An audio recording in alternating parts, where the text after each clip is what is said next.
Look me in the face, tell me that you love me, even if it's fake. 안녕하십니까? 만 17년째 계속해서 간호사로 근무하고 있는 지아의 병원 이야기입니다. 혈액 검사를 진행하다가 오늘은 또다시 널뛰기를 하여 맥락 없는 약 이야기를 진행해 보겠습니다. 이전 편에 예고해 드렸듯이 데노간, 트리돌에 대해 이야기해 볼게요.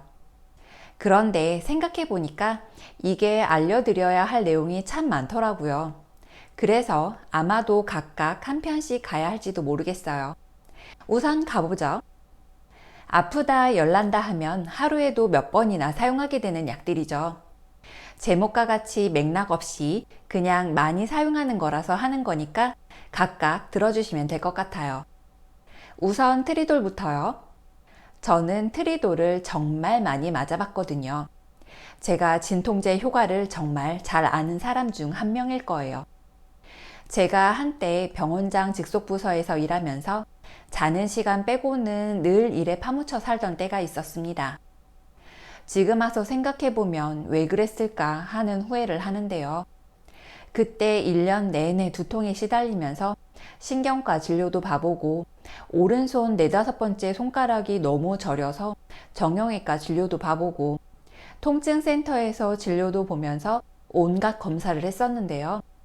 특이 원인을 못 찾다가 재활의학과에 갔더니 섬유근 통증 증후군이 너무 진행돼서 치료가 쉽지 않을 거라는 이야기를 듣게 되었습니다.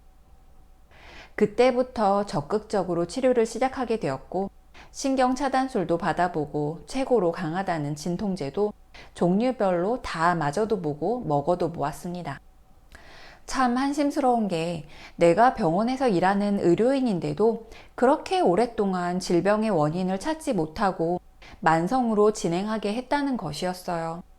그래서 저는 여러 환자들의 답답한 마음도 잘 알고 겪어보았으니 약의 효과도 좀 더 잘 알려줄 수 있는 것 같습니다. 지금은 다행히도 업무 시간을 초과하지 않도록 문화가 형성되어 가고 있고 많이 개선되기도 했기 때문에 참 다행이라는 생각이 듭니다. 당연히 그래야 했던 것인데 왜 그 당연한 것을 모르고 살았는지 모르겠어요. 여전히 열정페이를 요구하고 감정 소모를 모르쇠 하는 곳도 많겠죠. 여러분들은 누구보다 나 스스로가 가장 중요하고 아껴야 할 존재라는 것을 잊지 않으셨으면 좋겠습니다. 오늘도 좀 서론이 길었고요. 본론으로 가볼게요. 그래서 트리돌을 많이 맞아본 결과 통증이 너무 심할 때 맞으면 어지럽기만 하고 통증에는 크게 효과가 없는 경우가 많았던 것 같아요. 몸이 불편하면서 통증이 올라오기 시작할 때 적절하게 주사 처치를 받으면 주사 후 30분에서 늦으면 1시간 정도부터 몸이 편안해지면서 적어도 6시간 정도는 통증 없이 지낼 수 있었던 것 같아요. 저는 통증이 없는 상태가 정말 행복한 상태라는 것을 알고 있습니다.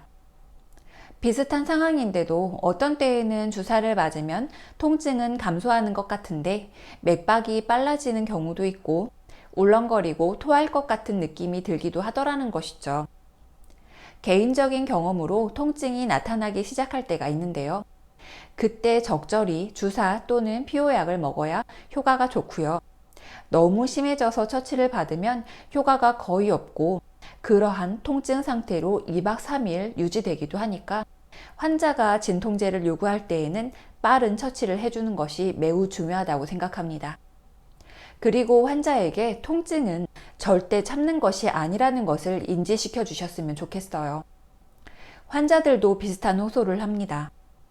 어떤 때에는 아프다고 해서 트리돌을 줬는데 계속해서 아프다고 콜베를 눌러대는 분도 계시고요.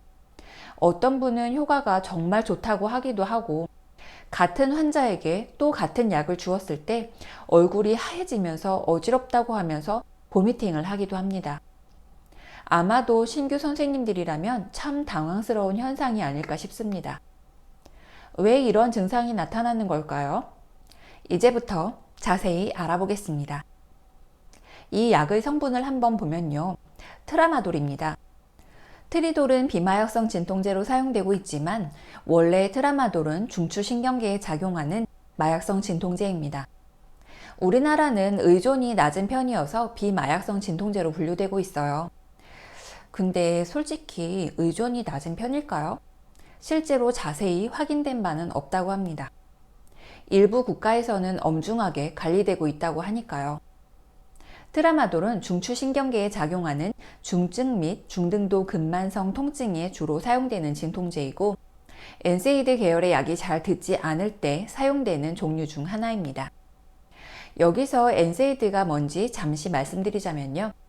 비스테로이드성 항염증제로서 진통작용, 해열작용, 항염증작용이 있는 약의 부류입니다. 우리가 많이 들어보게 되는 엔세이드계 약물로는 아스피린, 케토락, 이부브로펜, 발렌탁, 나프록센 같은 것들이 있어요. 엔세이드 약물들은 통증에서 효과적이면서 많이 쓰이는 약물에 속하지만 위장관계 부작용, 심혈관계 부작용 및 간 독성, 신부전에 관한 이슈는 여전히 많아서 약물 사용을 환자에 따라 조심스럽게 사용해야 하죠. 엔세이드계 약물들이 효과가 미비하거나 부작용으로 사용하기 어려운 경우 타이레놀로 많이 알려진 아세트아미노펜이나 오늘 말씀드리는 트라마돌과 같은 약들이 많이 사용되고 있습니다. 엔세이드계는 염증을 유발하는 프로스타글란딘 생성 효소인 콕스를 억제하면서 진통, 소염, 해열 효과 등을 나타냅니다. 좀 어려운 말이 나왔긴 한데요. 오늘은 엔세이드계 약이 중심이 아니니까 기전이나 어떤 약들이 포함되는지 차후에 진행해 보고요. 계속 트리돌을 이야기하자면요. 뉴론에서 통증 전달 물질이 수용체로 가서 붙어야 하는데 그 부분을 차단하는 역할을 합니다. 이렇게 중추신경계에서 작용하기 때문에 앞에서 말씀드린 어지러움증이나 울렁거림증도 발생하는 것이고 심각하게는 호흡 억제나 경련 증상도 있을 수 있는 것이죠. 항우울제와 같이 복용하면 심할 경우에는 경련, 선망 등 부작용이 매우 심하다고 하니 알고 계시면 좋을 것 같습니다. 분만 산모의 경우 수유를 통해 아이에게 전달될 수 있다고 하니 투여하지 않도록 하는 게 원칙입니다. 트리돌주와 같은 성분의 약들은 트라마돌, 타마돌, 트라놀, 트로돈, 페인트라, 라마돌주 등등 정말 많은 상품명을 갖고 있습니다. 성분은 트라마돌 하이드로클로라이드, 트라마돌 염산염이죠. 트리돌 주사는 근육 주사도 가능하고 혈관 주사도 가능합니다. 주로 NS10cc의 믹스해서 IV로 많이 드리게 되는 것 같습니다. 트리돌이 혈관통은 많지 않은 것 같고요. 먹는 약도 있죠. 하루에 400mg까지 투약이 가능하다고 하는데요. 트리돌 주사는 100mg, 50mg을 주로 사용합니다. 용량이 늘어날수록 진통 효과는 더 높아진다고 하는데요. 아무래도 중추신경에 영향을 미치는 약이기 때문에 너무 많은 용량을 사용하면 안 된다고 하네요. 환자의 통증 정도, 컨디션에 따라서 약물의 양은 조절이 들어가야 맞는 것 같습니다. 한 가지 더 말씀드리자면 여러분들 병원에도 트라펜, 울트라제, 울트라셋이라는 약을 사용하시나요? 어느 순간부터 정말 매우 많이 사용하고 있는 약인데요. 이것이 타이레놀로 많이 알려진 아세트아미노펜과 오늘 말씀드리는 트라마돌이 섞인 약인데요. 각각 복용하는 것보다 더 강력한 진통 효과를 나타내기 때문에 여러 질병에 정말 많이 사용되고 있습니다. 제가 이것도 많이 먹어봤는데요. 확실히 어지러움증과 울렁거림증이 타이레놀과 트리돌을 각각 복용하는 것보다 훨씬 더 심하더라고요. 강력한 효과를 보이는 만큼 부작용도 심한 것 같습니다. 효과는 약 6시간 정도라고 하고요. 통증 정도에 따라 투약하지만 하루 8개를 넘기지 않도록 하고 있죠. 지금까지 트리돌의 약의 효과나 부작용, 투약에 대해 여러 가지를 이야기했었는데요. 모든 약물은 의사의 처방에 따라 용량이나 약의 종류가 결정이 되는 것은 당연하고요. 왜 이러한 약물이 사용이 되고 환자가 부작용을 호소할 때 왜 그러는지 알고 있다면 환자를 간호하는 것이 훨씬 더 수월하고 이유도 설명해 주면서 환자를 안심시킬 수 있으니 이렇게 어디서든 많이 사용되는 약들은 자세히 알고 계시는 것이 좋을 것 같습니다. 결국은 끊어가야겠어요. 대노가는 다음 편으로 넘겨볼게요. 오늘은 여기까지 하겠습니다. 이만 들어가 보겠습니다. 아렌지아 TV 오늘 하루도 무사히.